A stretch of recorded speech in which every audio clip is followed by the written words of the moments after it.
start the live stream. And yeah, I'll hand over to the team. Canterbury Regional Policy Statement 2024 Review. Hey, yeah, thanks for this. So I'm just going to cover off what we're involved with here and what our next steps and some of the key topics for the RPS for us in here. I just thought we could cover off what is a regional policy statement just to help us get our bearings on this. So generally, it's just providing that direction on some of those key issues for the region. So it kind of fits in that picture on the right there. You've got all of you've got the RMA direction, you've got the national policy direction, you've got the coastal policy statement. That all comes through into a regional context through this policy statement, and that informs ECAN's regional plans, water plans, things like that, and it also then directs the district plans in there. So generally, I'll just jump to this one. Generally, that covers all of these topics here. So it's got issues around air, coastal environment, land, freshwater, ecosystems, biodiversity, transport, infrastructure, hazards, landscapes, historical, cultural values, natural character, urban form, and development. So the ECAN team have been doing some of that pre-engagement. What's your future? That feedback through there. They're up to this point here where they're doing consultation with their key stakeholders, which is us. There's around 150 odd people, so they're talking to developers and other key players in that space. That's happening now till end of July, and then they're hoping to notify that at the end of the year in December. So for us as a council, we are working through the document, finding out the bits that impact us and how we can give feedback to them here. ECAN will be coming in at the end of July to give a presentation around it as well. We'll submit our draft feedback around there, and then also have a briefing lined up in early August to go through our key specific points, and then we can adopt that feedback mid-August as well. And ECAN's all right if we're adopting it after the end of July, noting that the timeframes for meetings and stuff is a bit hard. So that is the RPS in a nutshell. Has anyone got any questions broadly on what an RPS is before we kind of jump into the bits that are relevant to Selwyn in general?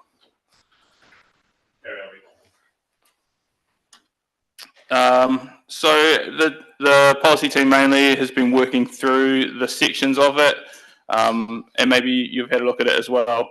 And we've just pulled out a few topics here to work through, because it would be really good to hear from you about what you're feeling and your direction on some of these issues that we can help inform our feedback through to the ECAN. So we'll just run through talking about airport noise contours, highly productive land. We'll look at the urban form densities and some of the things in there, as well as changes to the flooding, coastal environment, access, and other matters around in there too. There's a plan.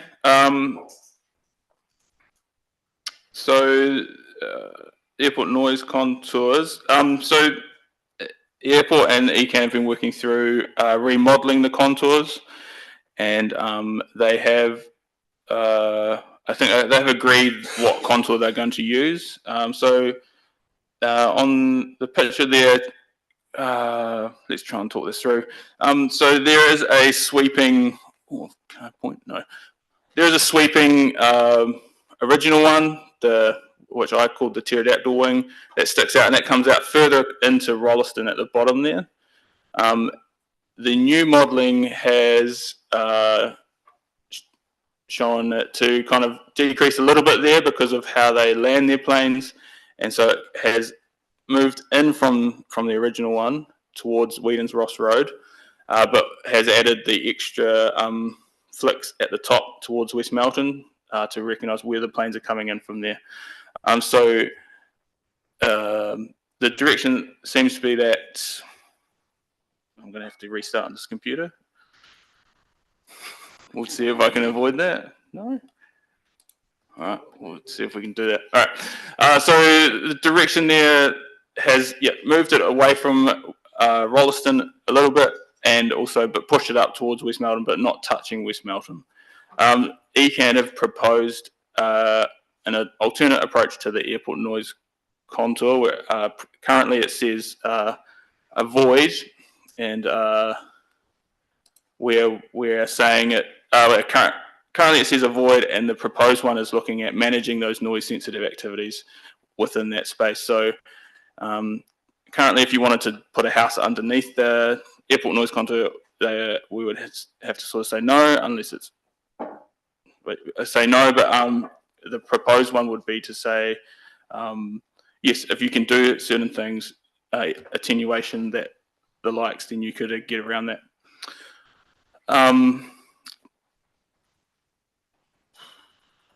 Yeah. So, it'd be nice to hear from you guys about the airport noise contour as well, just on how it's working.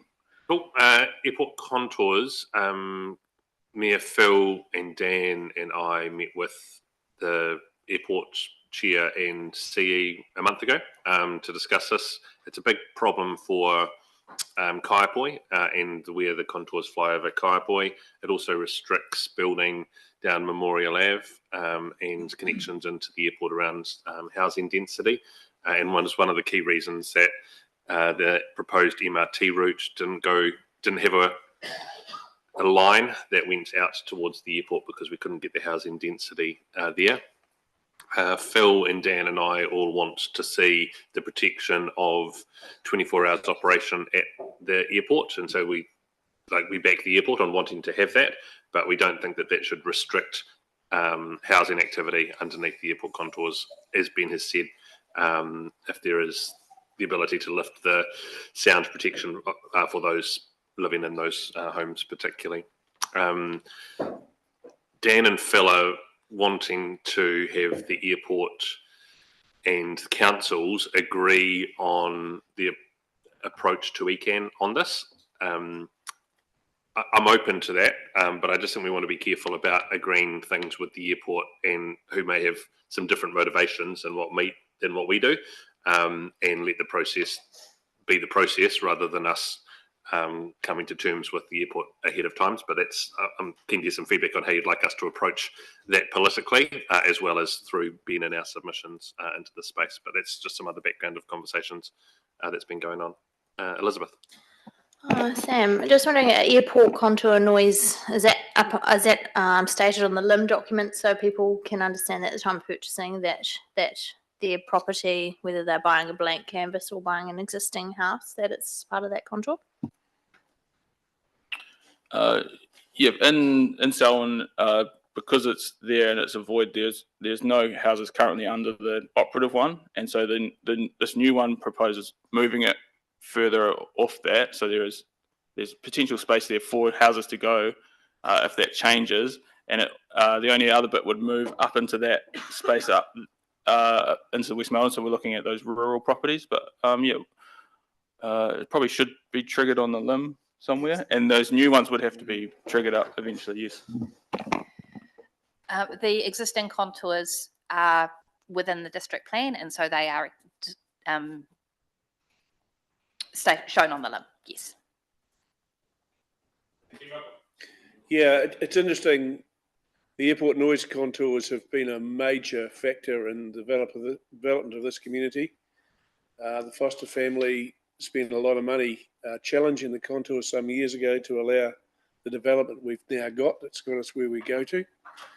I can understand the airport wanting to be open 24 hours. I've got no problem with that, but the airport have been very hard and fast on the fact that you can't live under the corridor, whereas other countries allow you to do so with triple glazing. And I think we need to push back on that. I'm also aware that the airport's owned by Christchurch City. So politically, Sam, you're right. We have to be very careful about what's going on and what the motivations might be for where we're going. I certainly support the retraction from where it is now. Doesn't make a huge difference to us, but it does make a bit of difference to a land owning we happen to have. But yeah, I think you've summed it up pretty well, Sam. Look, I agree with Malcolm, basically. I'm fully supportive of a 24/7 airport, but the ridiculous idea that somehow or other a private company would dictate to us where we build houses, as long as it has the insulation and it's a buyer beware situation. The MRT route's coming right along there. That's the future of development in Canterbury. So it's got to be resolved sooner rather than later. So I'd be pushing pretty hard to whatever the mitigations are, that we get agreement. I think Elizabeth's got a good point. Put it on the limb. Everyone knows that's buyer beware. If you buy next to a pig farm, you smell pig shit. Thanks.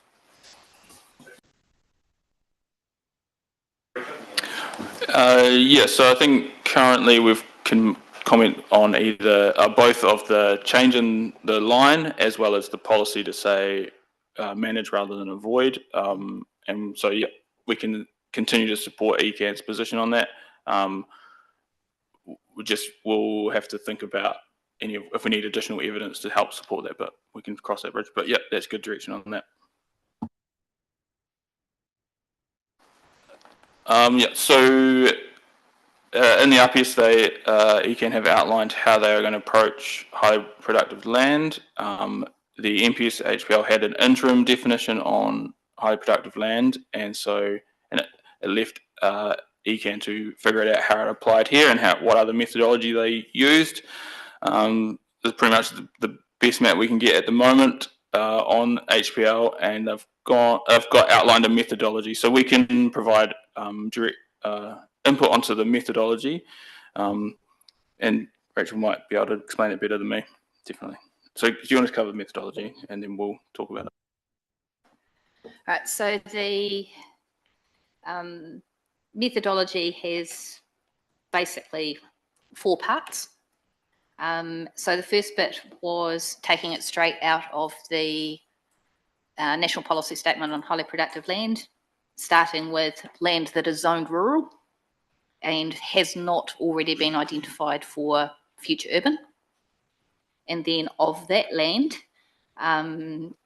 they needed to identify land which is predominantly land use capability classes 1 through 3. To do that, they used SMAP data where they've got it, or the land use capability mapping where they don't. And then they took the land as being a high probability of having highly productive soils, where at least 70% of a land parcel area has highly productive land on it, or a single soil mapping unit contains at least 5 hectares of class 1 soil or equivalent.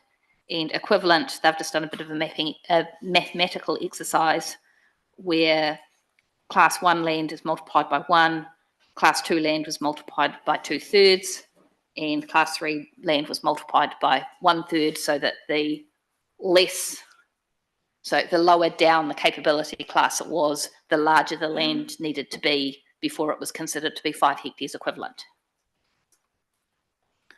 They then removed parcels that are smaller than 2 hectares. And then they then said we need at least 150 hectares of contiguous land for it to be considered highly productive. So basically they took a process of all of the general rural land and then shrunk it down through a bunch of steps. So if anyone's got any comment on that methodology that they would like us to consider feeding back, love to hear it.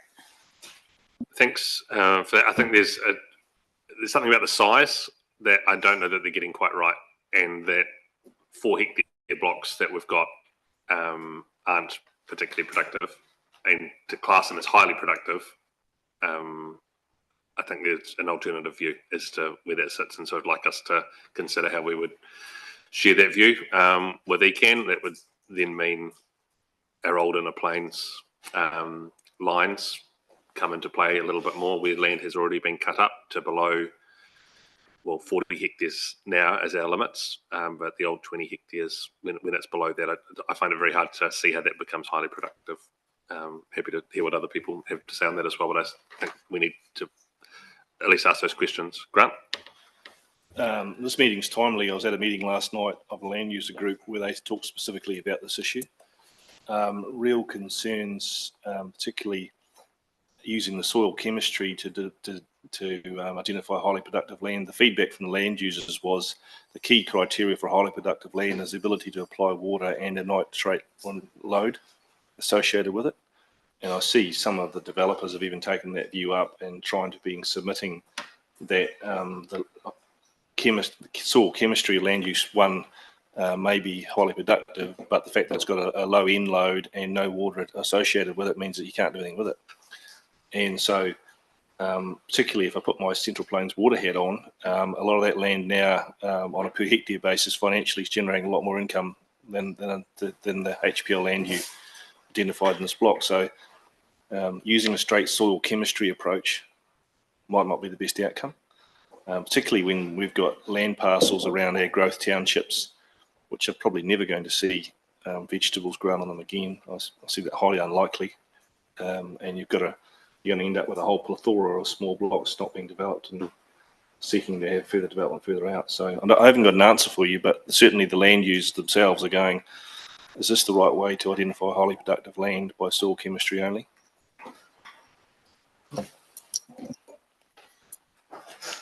Lydia? I agree with you, Sam, I think actually it's just some of those smaller blocks that aren't highly productive, and in fact, some of them aren't really that productive if people can't live there.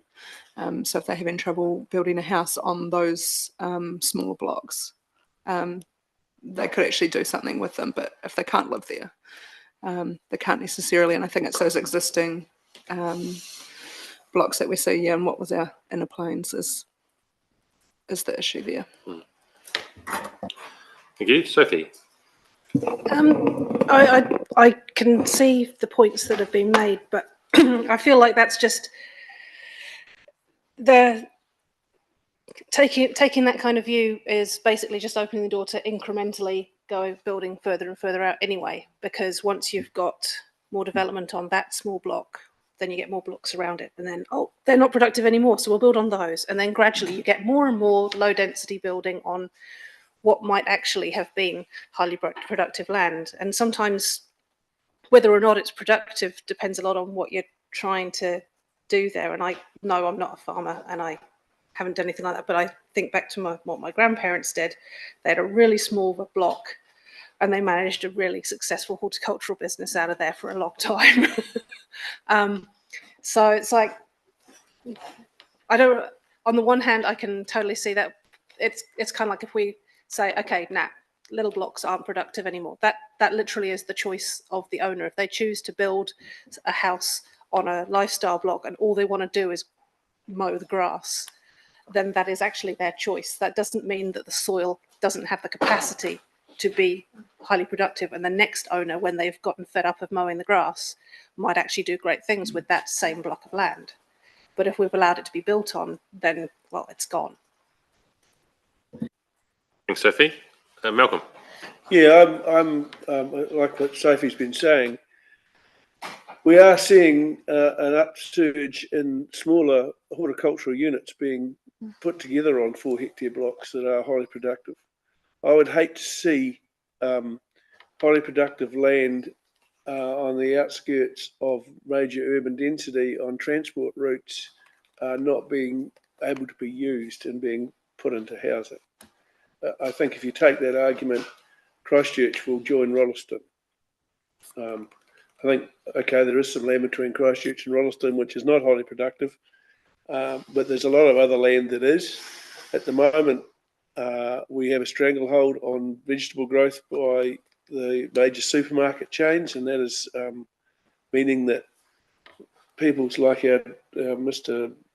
Lee down the road here is producing on a relatively small amount of land and not having to supply the supermarket, supplying direct to the public. And I would hate to see that land turning into houses as has happened in the past. If you look at somewhere like Prebleton sitting on Wakanui's, it's on highly productive land.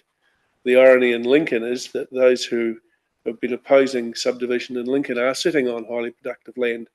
Very little of Lincoln is not highly productive land. The existing subdivisions in Lincoln are all on highly productive land. The only piece of non-highly productive land is around the golf course. So I think we need to protect it. I'm not sure about the formulas they're running, Ben. I haven't had time to fully look through that. But it will certainly be interesting as a Hearings Commissioner to look at what comes out of this RPS. Thanks, Malcolm. Elizabeth. Yeah, agreeing with what Sophie and Malcolm, what everybody said, all those points, and just wanted to reiterate. So a little bit on what Malcolm said. We haven't looked at the formula for how they describe this, but different ventures often require different conditions, climatic conditions. So while Rolleston might look to be really good for house building because it's rocky climate, actually probably do really well in terms of olives and grapes. So, you know, looking at the fact that there's actually a lot of versatility in terms of the different soils depending on where you go. So chalk soils, for example, really good for truffles. So it just really does depend on do we factor in what the productivity could be rather than just expecting everything to be lettuces and carrots. Thanks, Elizabeth. Ben, there's a bit of a mixed view there.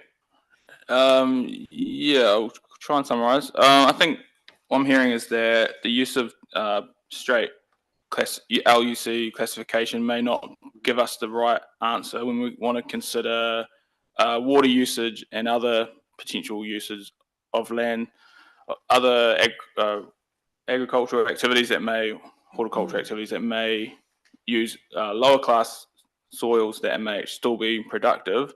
And there's also an element of the identifying highly productive land as a way of protecting from urban expansion, whereas there could just be rural protection of urban expansion that can be outside of highly productive. So it's trying to make sure that if we are asking for smaller amounts of highly productive land to be protected, that there's also those additional protections on general rural production or rural usage, so that it can help, it can be considered in their urban expansion discussions. Is that a good summary? So we'll try and figure out some more information on those other elements that we could use to help inform this mapping, and have a look at some of the rural direction in the RPS around urban expansion as well. I'm going to walk that tightrope. Very good. Yeah, so just the other bit is interesting in here in the RPS will be around the urban development, urban chapter. So this is kind of taking a lot of the Greater Christchurch Spatial Plan information and putting it into here as well. So what they've proposed in there is for the Greater Christchurch townships as a greenfield density of around 25. Currently the RPS has 10 or 12. Our district plan looked to push to 15, and this is now going to 25. They've got intensification targets of to 50 to 100, and for Rolleston that's up to 100 to 150. So the key thing here is around this target here is around trying to get a change in typology. Historically, if we look at development around Greater Christchurch, the 15 household number really we still get to see standalone houses on smaller sites. So they just start still squeezing a standalone house onto a smaller site to achieve that 15. So it's a significant change is needed there to start to change the typology outcome. 25 households per hectare, that's the average over a whole site. So you could still do some 10 to 15 and then have some concentrated sections around 50 to 100. The example I use would be that Riccarton is around 70 households per hectare, 60, 70, the kind of, the terracey, long sausagey flat things. That's what you achieve there. So a mixture of those two would get you to the 25 in those greenfield areas. For the intensification stuff, the 150, that's the kind of reflecting the MPS UD, which is talking about the 6-story kind of spaces or up to that space, and the 50 to 100 was the old Central City one, but that's around the 3-story number that we've kind of enabled through the enabling housing stuff. The outside of Greater Christchurch, they haven't done a specific target on density, so that's for our other townships. They've there's a policy in there around setting targets for social and affordable housing in there, so that's another element to consider. And they've also added the responsive criteria that is used in assessing those unanticipated private plan changes as well. So, yeah, comments on that? Elizabeth. Oh, just quantifying. I thought that we were medium density housing. Are you saying actually that this provision is now to go to high density? I think the three houses, 3 stories, would likely get us around that 50 to 100. For the town centre, for Rolleston specifically, that would be looking beyond that, and that would be tied to those MRT updates or upgrades and stuff to go even higher than 3 stories. Thank you, Grant. I think I'm the same. I just don't understand. I just want to check that I've got that right. So Rolleston, 100 to 150 houses a hectare, that's 66 squares a unit. Is that number right? That's just in the town centre zone, not the residential zones.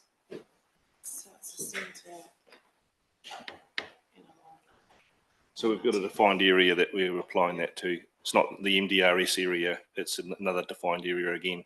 Correct. The MDRS area would be your 25 households per hectare for greenfield stuff, and for the likes of Old Rolleston, Old Prebbleton, Old Lincoln, there you're looking at your 50 to 100. So I don't think have I seen that boundary with that 100 to 150 houses a hectare for Rolleston?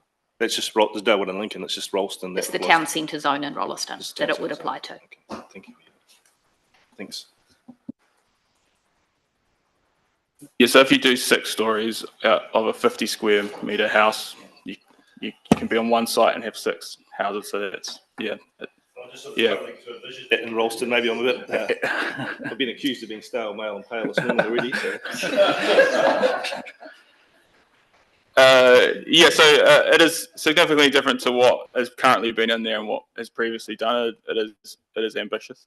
So. It's also just enabling, yeah. It's not saying this has to be. Some of them are minimums and some of them are averages. So, is this going to mean that any new development inside the Rolleston Town Centre boundary that you have, we talked about, will have to be above 100 hectares, 100 houses a hectare? And how does that play out for commercial buildings and other builds? Yeah, that will probably be something we need to make sure that the wording is enabling rather than requiring, because you could end up there. It could end up meaning that you won't get any development because they have to do something that may not stack up. So we'll definitely have a look at providing that feedback and stuff as well. That's probably similar to the Auckland area where they got the high density and the other transitional one, and where that's kind of pushing the economic viability in the town. So that is something we could also look at providing the evidence around as well. Because the ability to have the 50 to 100 in a master planned site, that's multiple sites, in a greenfield development, is much easier than trying to buy 10 currently subdivided properties and have that same outcome. So we're going to end up pushing the high density stuff further away from the town centre on any greenfield activity, and it's going to be a very long time till, well, potentially a much longer time until the brownfield sites also reach that same density. Yeah. So we'll make sure that our feedback has that kind of information in there, and we'll need to probably look at some kind of evidence to sort of, or cautionary tales around those. If you require this, what may actually happen, the unintended consequences of that. Yeah. And can we also link in public transport and the provision of public transport to areas where this is going to be required as part of the requirements of the regional policy statement. So then it doesn't come down to annual plan decision making for ECAN and councils around that. It becomes, if we're going to deliver this, then it's a package around transport and housing that's got to be done together. Yeah, it could be another comment around that these need to be kind of master planned to achieve this rather than just setting a level. Yeah. Sophie. Yeah, thank you for adding the public transport one, because yes, that totally makes sense. And no, this works as well, obviously, because, well, if you're trying to avoid even more urban sprawl, this is literally what we need to do. There's one section in here that I don't know if there's possible to just put a wee support in there. It mentions mixed use developments, and that's at the moment, that's, I don't know how much of it is restricted or whether it's just that people don't resist it. I don't know if anybody else still go walking down Tennyson Street and think, oh man, there could be some great flats above those shops, but there aren't. And now there won't be until those shops go down. So the best I can hope for is that the ones behind them, when they eventually do buy up all those little sections, will do something else. But yeah, mixed use developments, especially if we're getting, for instance, like you said, Sam, higher density further afield, or those extra those subdivisions out there, if they're going for high density or medium density, 3 to 6 stories, they're still going to need shops and cafes and all that sort of stuff. And if they're in the same buildings, that's way better than having little pepper pot things everywhere. Thank you, Phil.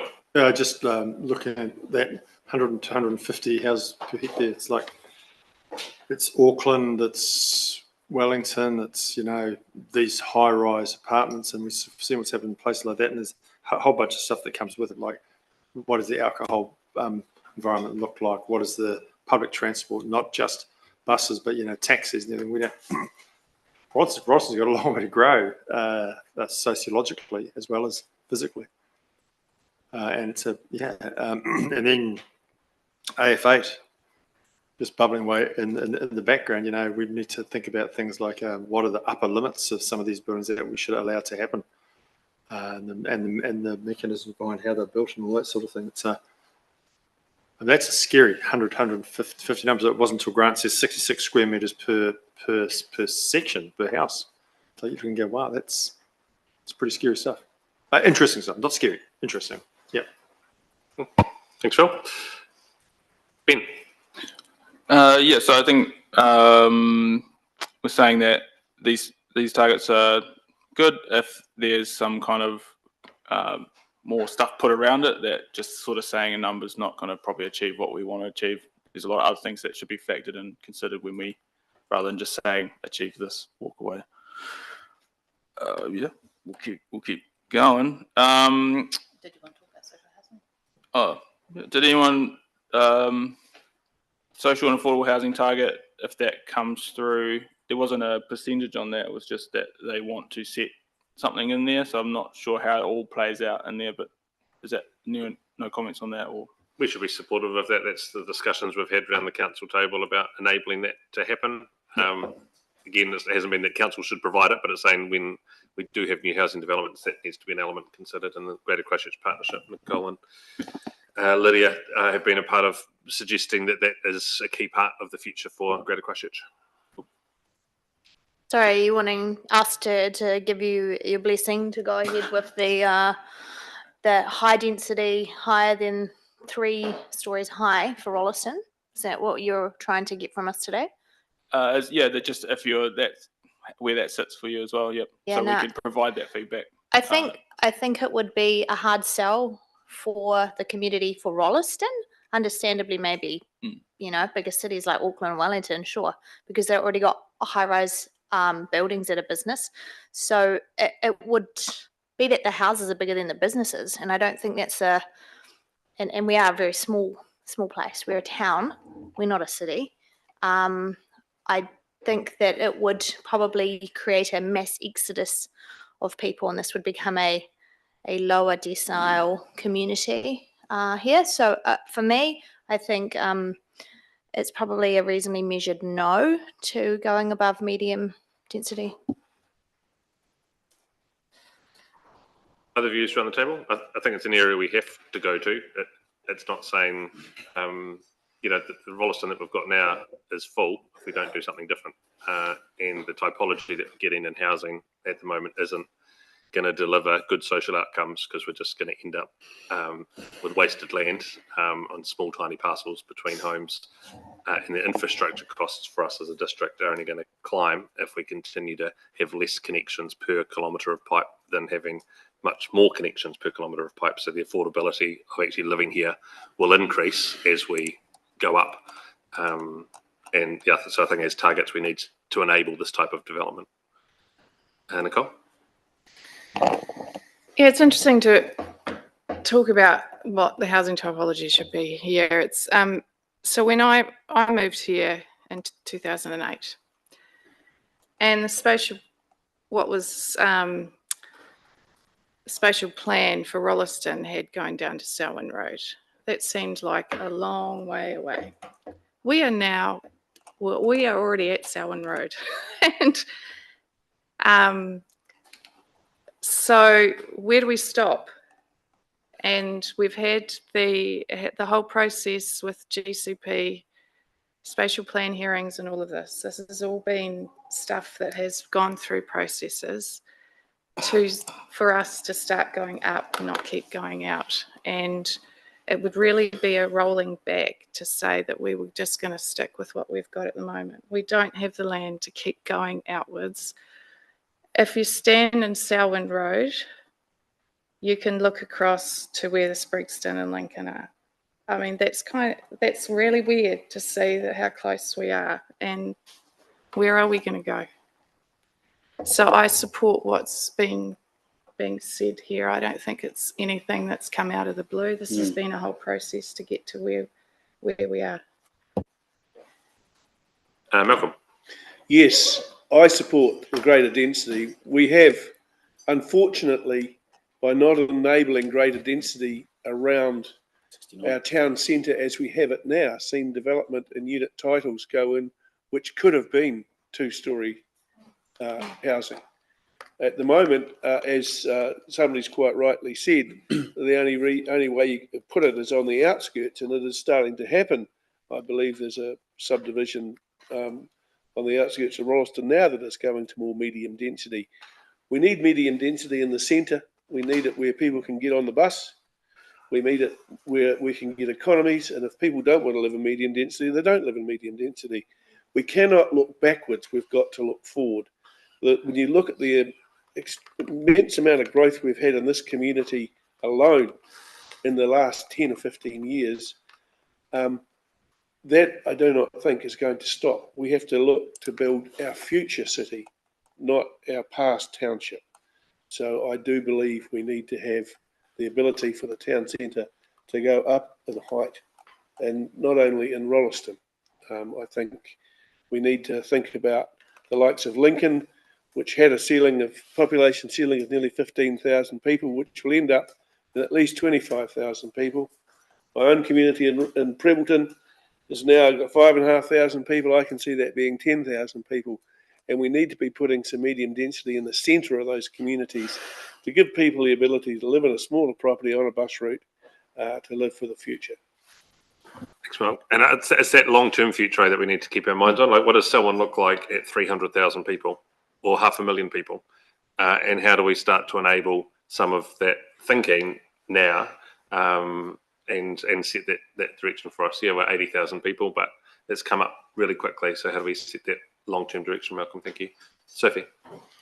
Yeah, all of what's been said by Nicole and Malcolm particularly.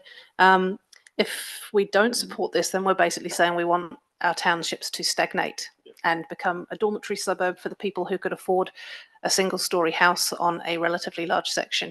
Everybody else will be gone. In fact, anyone who's in the service industries or whatever else will have to commute into Rolleston and Lincoln and Prebbleton just so that they can service the needs of the rich people. Do we want to be a retirement village on the plains? I'd rather not. that would change. That's not a community. So we need to support actually maintaining community vibes for all generations, and a healthier environment too. Thanks everyone for views. Yeah, that sounds good. Yeah, so one of the other changes in there was around the flooding and how they map that and the floor heights required. I'll leave Rachel to go over this for you as well. So having gone through, Microphone's right, thank you. it's been having gone through all of those robust conversations with our communities about moving from a 200-year floor height to from a 50-year floor height to a 200-year floor height. The draft RPS proposes to do away with the concept of a high hazard area and instead require houses and those buildings required post-emergency to have a minimum floor height of 300 above a 500-year flood level. And most other buildings that have walls and a floor to be 300 mils above a 200-year flood event. The numbers sound, oh my gosh. We've got the geospatial team doing some mapping for us at the minute about the actual geographic extent of the change based on our current flood modelling. But just as an example, there's my property in Leaston. On the left is the 200-year flood modelling, which on a random corner of the house suggests that I'd be 10 centimetres underwater during a 200-year flood event. And on the right, the same random corner of the house puts me at 14 centimetres in a 500-year event. So the vertical difference may not be very much. But until the geospatial team have finished that modelling for us, we're not quite sure yet. But we've got the data, they're doing the mapping for us, and we will have an answer in the next couple of weeks. Cool. We live on a floodplain, so I think it's important to recognise this place will flood and water will flow, and we should build resilient homes accordingly. And for new homes, that's a really much easier thing to do because you just lift the foundations, and it's costly, but it's doable. Trying to do this for old homes, how will this play out if someone wants to shift a wall or put an extension on their home? How does this actually play out in practice for people in existing homes when they want to go through a building consent process? So the current district plan rules provide for a limited amount of extension to living spaces without requiring a new floor height. And then beyond that, then they're saying, well, that goes beyond your existing use right, and we actually do need to look at this a bit more carefully. The other part of the proposed flood policy that might be of particular interest is that in addition to keeping your building dry, the draft regional policy statement also talks about having an egress route. So a route from your house to somewhere else that is dry. The obvious route would generally be roads. Roads are where our floodwater go. So that will be an interesting conversation to have with the team at ECAN around their thinking and how we make that work from a practical perspective. Thank you. Sophie. Yeah, thank you. Because I was going to ask about the driveway factor, but I guess so. Thank you for answering that already. The other one I was going to ask about was garages. So when they're building it, because sometimes I've seen that a garage is sited, especially if it's a separated one from the house, it's sited lower. But often you've got, you find guys with toolboxes full of thousands of dollars worth of tools, or the cars, and some of the most valuable stuff that people own is in the garage, which is often more vulnerable to flooding than the house. Is there anything in there, or am I just, A freestanding garage would probably be within the proposed definition of a medium susceptibility building. Remembering, of course, that the RPS and then the district plan provisions set the minimum floor height. If someone is being sensible about exactly how much money's worth of stuff they're keeping in their garage and choose to build a higher floor level, go for gold. Deborah, welcome. Sorry, apologies for lateness. Just with regards to the access roadway, what about bunding? When people actually apply for some of these consents to gain access to their properties. Some people want to build up a roadway that actually causes a bund or a dam that actually affects property owners upstream. Just wondering if that situation is actually covered. Yes, it is. Shane. Kia ora, tēnā rā tātou katoa. Thank you. Are you saying that that should be 314 now? Is that what we're moving to? 314 above your current floor depth? So it's 14 mil underwater now at 500 year flood. So the 300 mil above.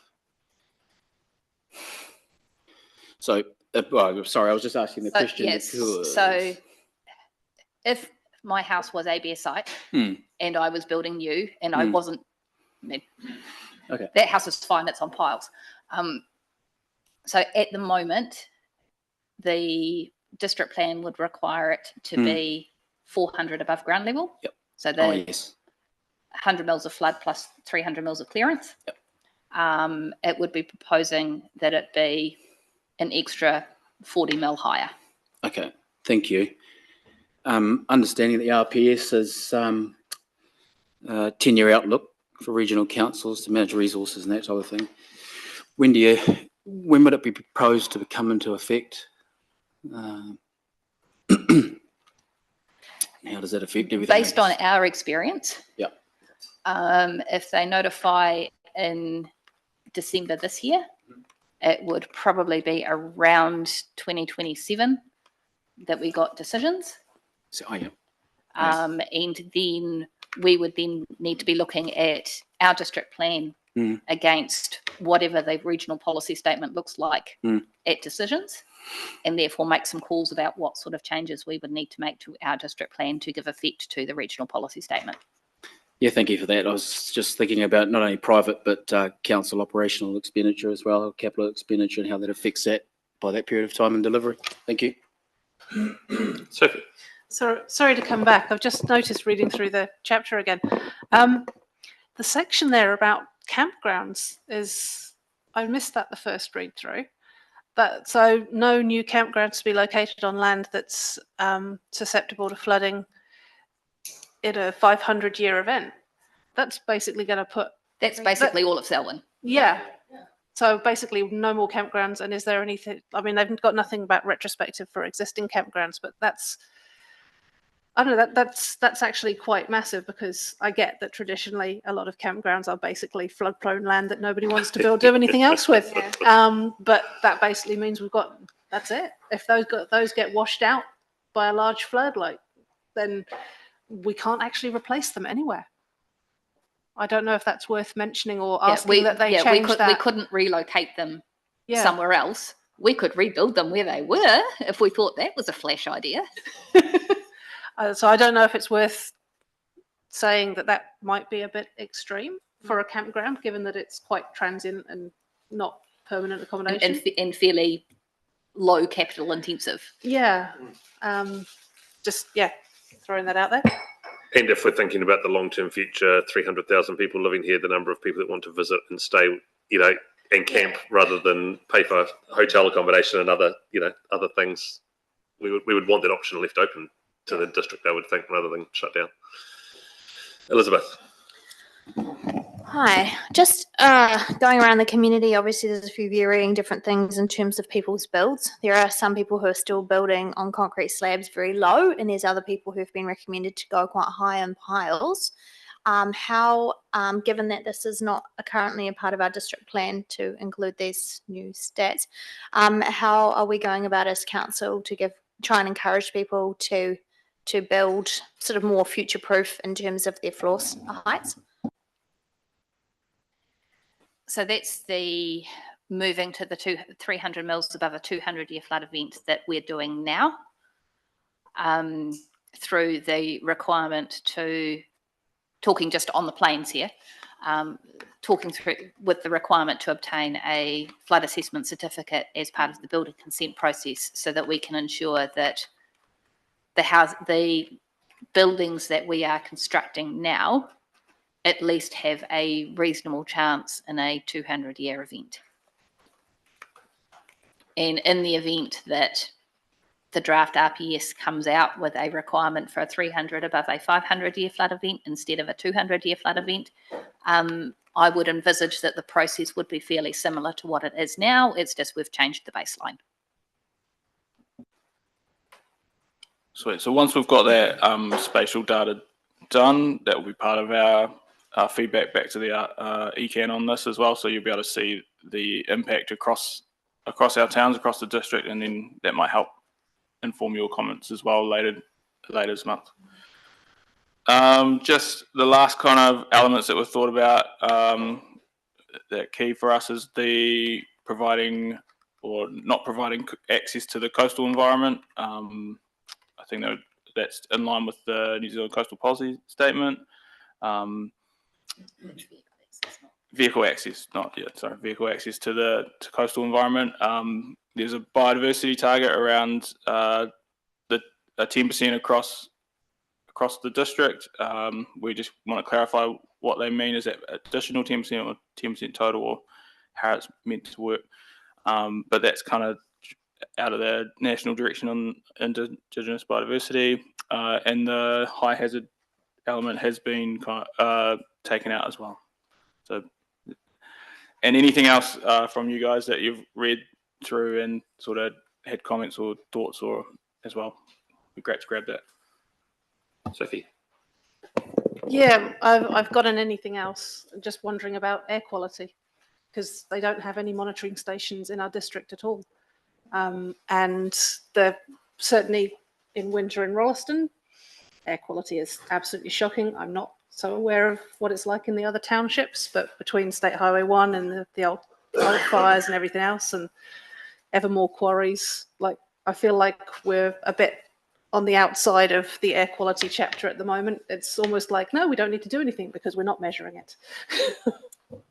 There is a proposal to start measuring in Rolleston, and consider whether there is an airshed required. But that would, of course, be dependent on the outcome of that monitoring. Grant. A couple of things. On the anything else, I just mentioned to Sam the Central Plains Water Enhancement Scheme, which provides irrigation and community water, has been moved from regionally significant infrastructure to community scale infrastructure. Clearly that's wrong. It should be put back into the regionally significant infrastructure. So if you would amend that. The second question is more a philosophical question, I suppose, and it's sort of the difficult questions that are around the statements around Moana and why, and the treaty statements. For instance, you've got RMIA 02. Waimaori roams freely through Waitaha with accessible and reliable flows that maintain natural processes, ecosystem perfection, mahinga values and natural character. That sounds nice, doesn't it? It's great. Does that mean we wouldn't build stop banks and main stop banks? Because it roams freely. So the implications of the words, you put them into what does it mean in an actual provision of services? It's the same. It talks about the application of tikanga, and you've got that it's been through a judicial process has been recognised. Tikanga has been recognised, but that's in direct conflict with legislation. So this RPS has got a lot of stuff in here which is going to be amended by national level NPS documents, and it seems like we're sort of putting a lot of work into a document which potentially could be quite significantly changed, particularly around the Te Mana o Te Wai structures. And it's those sort of delicate conversations that have to be had. You know, there's one in there asking for delegations of functions from regional and local government. Well, what roles and functions would be delegated? It's the detail that, if you make all-encompassing statements, the detail needs to be known. And so I guess it's the taking the flowery language and saying, what does that mean in application? Particularly around, there's another one in there, I think, asks that Mataranga Māori be applied as a precedent, a higher precedent than Western science over the application of climate change. Is that a good idea? Maybe it is, but these are the kind of things that you sort of need to think about. Yeah, we can try and add that in, and maybe we can ask Ecan to come and talk about how they've put that together and how they structured that and how that impacts the other elements in there. Just on changing direction, direction's always changing, so it's kind of like there's never a good time to do these things. So, yeah, if that direction changes, I mean, no one could anticipate the government would have changed and there'd be a change in the NPS, but it's we could put a significant amount of work into this document and find that it's all to naught, basically, a lot of it. Yeah. Thanks, Ralph. Yeah. Sophie? I guess I just want to say I take Grant's point, but doesn't that just show how almost ridiculous some of it is, in the sense of less of the long-term planning, in like this is trying to do a long-term plan, but we're literally saying, well, we don't want to put too much in there because it might get taken out by one government after being put in by the last one and possibly be replaced by the previous one. I guess if I would love to see this be, it's going to get consulted on, it's going to get changed and everything else, but if it at least states what the people of Canterbury, what works for us. Central government will always change stuff. We're actually trying to think long term here, rather than in 3 years, which I get. Obviously, we're on 3-year terms as well. But the point is to try and think 20, 30, 50, 100 years away, not what will this bunch do. Thanks, Sophie. Anyone else got any comments, things that haven't been raised, things that they'd like to make sure that we say? If not, you'll draft up what you've heard. There'll be, and invite Ecan to come. Is that the next? Yeah, aiming to have them come at the end of July, the 24th of July, at the Planning Climate Change Committee time. Hopefully from towards that point there, we'll also have our kind of draft feedback that we can be working and sharing around to get submitted it by the end of July and signed off mid-August by council. There's the 7th of August as well, aiming to have a briefing on this as well, so we can go through the specific points that we've put into the feedback and make sure that we are all comfortable with that as well. So there's a few more meetings to come. We'll keep drafting that. But if you have any other thoughts or comments or anything, just reach out as well. Next, that brings the end of the public briefing.